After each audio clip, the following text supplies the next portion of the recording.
America has only one seat of power, and for over 2 centuries, it's been passed from hand to hand through revolutions, wars, assassinations, economic collapses, and moments that changed the world, not just names, turning points. This is the U.S. presidency in 15 minutes. America's first president is the human blueprint, calm, feared, respected. Washington builds the cabinet, sets national authority, and keeps the nation neutral as Europe burns. But his greatest power move is walking away on purpose. He proves the president isn't a king, because power can be held and surrendered. Adams is brilliant, stubborn, and surrounded by chaos. He keeps America out of a full war with France, even when it costs him politically. His real legacy is invisible. He proves the system survives deep division, and the presidency can change hands peacefully. Jefferson sells a vision of liberty, then makes a power move, the Louisiana Purchase. Overnight, the United States becomes an empire of possibility. He's idealistic, contradictory, and transformative, turning a coastal republic into a continent-bound future. Madison wrote the Constitution, then watched his country tested by fire. The War of 1812 is messy, even humiliating, but it cements American independence a second time. Madison's legacy is endurance. The government holds when everything shakes. Monroe presides over good feelings, but he draws a hard line with the Monroe Doctrine. Europe stays out of the Americas, its quiet confidence turning into doctrine. Under Monroe, America stops acting like a newborn and starts acting like a power. A genius with terrible politics, Adams sees roads, science, and national growth before voters want it. He's a president with a future-minded brain stuck in a present-minded world. His contribution, the idea that America could build big if it chose to. Then the presidency stops being polite and starts becoming a fight. Jackson turns leadership into force. He expands presidential power, champions the common man, and fights elites, while his policies, especially toward Native Americans, remain among the most brutal legacies in U.S. history. Jackson makes the presidency feel like a weapon. Van Buren inherits economic collapse and learns a cruel lesson. You can win elections and still lose the moment. He's sharp, disciplined, and overwhelmed by panic. His presidency shows how fragile prosperity is when confidence vanishes overnight. A war hero who barely begins. Harrison dies weeks into office, shocking the nation. His legacy is procedural. America realizes the presidency is mortal and succession matters. The office suddenly feels real and fragile. Tyler proves a vice president becomes the president, fully, not temporarily. He pushes expansion and asserts executive authority, often against his own party. Tyler's contribution is precedent. The rules of succession harden into American law and expectation. Polk is a mission-driven machine. He expands U.S. territory massively, reshaping the map through war and negotiation. But every new mile raises the question that haunts America. Will slavery expand too? Polk wins land and accelerates a coming crisis. Taylor is blunt, independent, and unexpectedly resistant to extremists. He tries to keep the country from ripping apart over slavery, then dies before the storm breaks. His short presidency is a reminder: history can pivot on a heartbeat. Fillmore signs compromise to delay disaster. It buys time but increases tension, especially with the Fugitive Slave Act. His personality is practical, but the era is impossible. Fillmore represents a country trying to negotiate with a fuse already lit. Pierce is sympathetic, tragic, and overwhelmed. His presidency deepens sectional conflict and destabilizes compromise. He isn't the villain of the story, but he can't stop the collapse either. Under Pierce, America moves closer to civil war with every decision. Buchanan watches the Union crack and fails to hold it. He tries to balance everything and satisfies no one. History remembers him as the man who sat in the room as the storm arrived. while the house began to burn. And then, America finally breaks. Lincoln speaks like a poet and leads like a commander. He holds the Union together when it's tearing apart, redefines freedom through emancipation, and turns the presidency into a wartime command center. He wins the nation's second founding. Then his assassination seals him into history as America's martyr. Johnson takes over Reconstruction and immediately clashes with Congress. He's stubborn, combative, and resists sweeping protections for freed people. His term becomes a battlefield over America's future after slavery. Johnson's legacy is the warning: peace is harder than war. Grant is a warrior trying to govern. He fights to protect civil rights during Reconstruction and confronts violent resistance, but corruption spreads around him. His contribution is enforcement. The federal government attempts to defend freedom when local powers won't.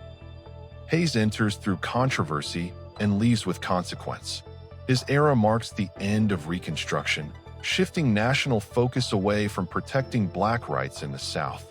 Hayes is personally upright, but the political deal behind his presidency changes the country for generations.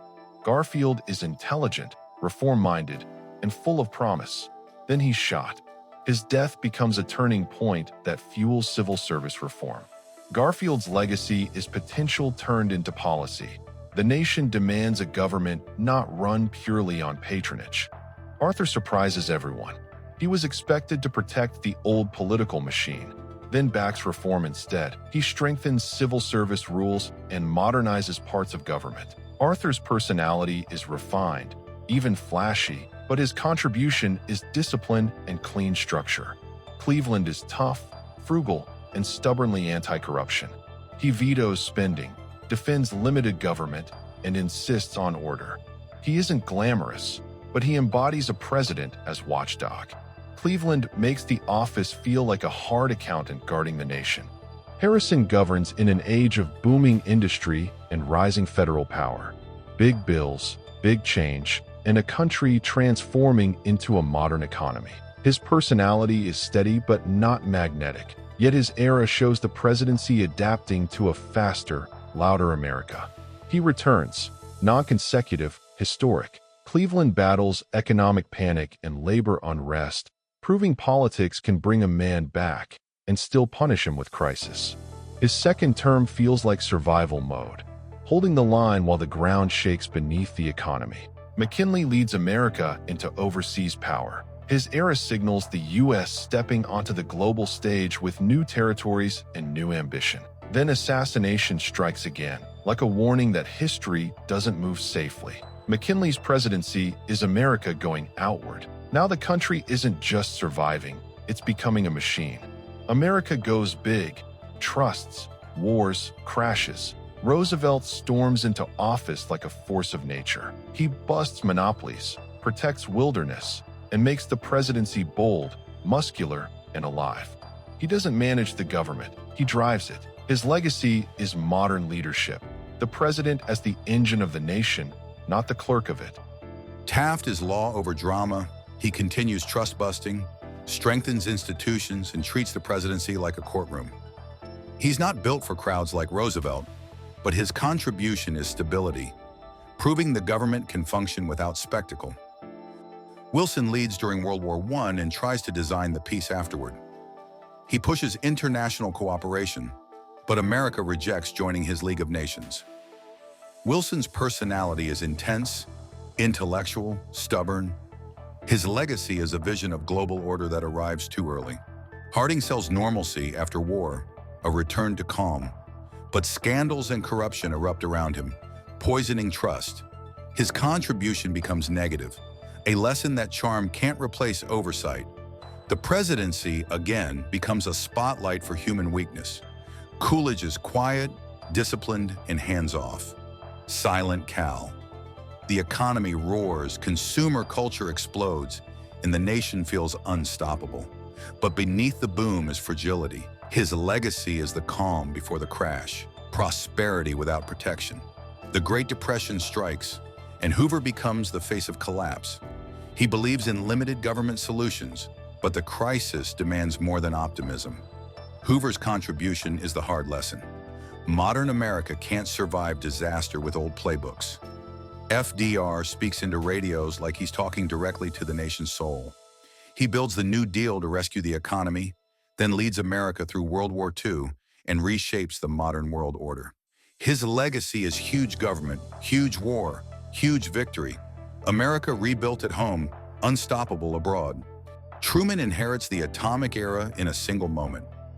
He shapes Cold War strategy, supports containment, and leads through early global tension. He's plain-spoken, tough, underestimated. His contribution is setting the foundation of America's post-war world order. Eisenhower is calm power. He expands the interstate highway system and manages Cold War pressure without panic.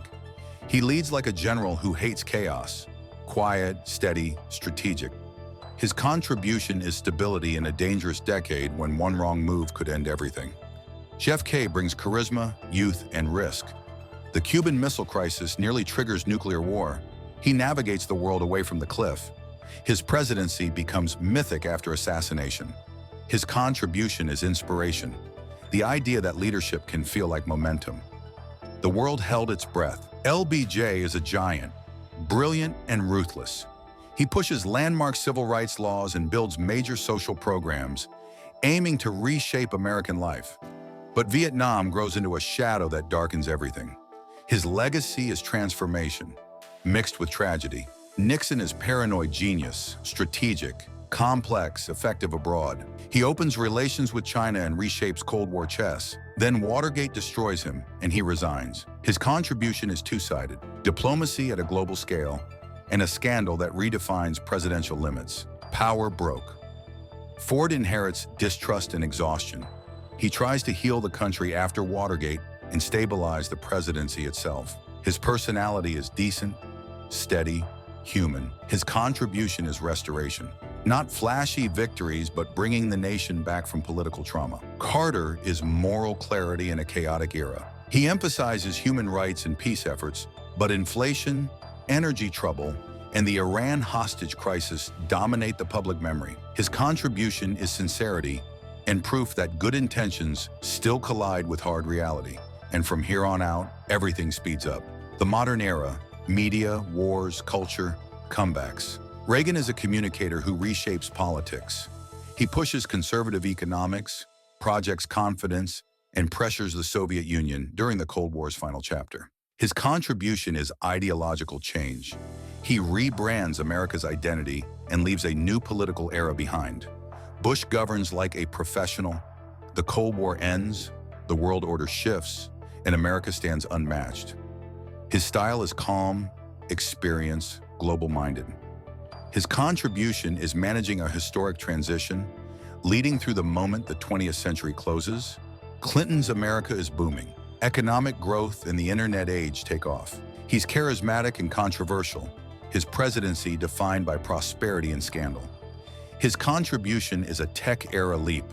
The country enters a new digital future, while politics grows more combative.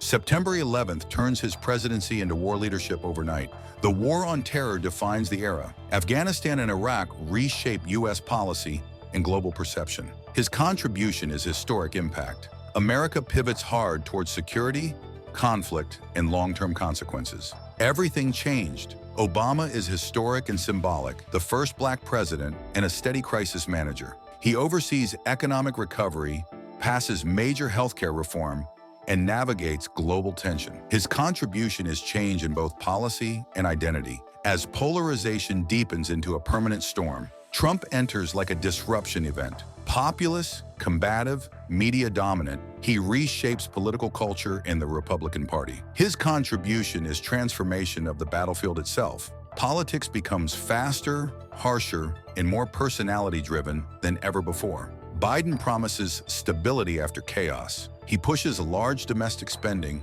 emphasizes alliances abroad, and governs in a deeply divided climate. His personality is old school and persistent. His contribution is an attempted reset, yet the country remains locked in cultural conflict.